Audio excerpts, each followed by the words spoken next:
that and it was very, very clear that this was a binding treaty. The word binding was used in the email. They weren't trying to duck behind that it's a non-binding. They said it's a binding treaty and we're all for it, and that they intend to ratify it at Cabinet as soon as it is passed in May. That's all in the email. Now, a barrister who was here this morning suggested that this needs to be put on the open floor of the Oireachtas, formally on the record of the Dáil, to see what exactly is the government position under Crotty. Because under Crotty, the Irish people are entitled, as a right, it's part of our estate, to a referendum on the WHO. Now, if we get a referendum on the WHO, then the Electoral Commission are mandated to present both sides of the case.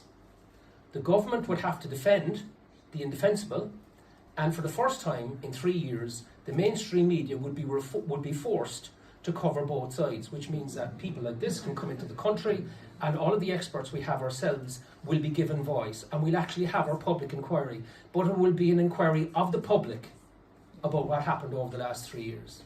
It would mean that Ireland would become the epicentre of whether or not the WHO treaty has any gas left in it. Because if it is wrongly rejected by the Irish people, which I believe it would be, because there's a crackle in the air at the moment, and if the government say, go left, we'll all go right, and vice versa. And notwithstanding the momentum that's there at the moment, I think that the government are in a bind, and the possibility is that, forced from the floor of the Dáil, they may actually accept that this has to be put to a referendum of the people.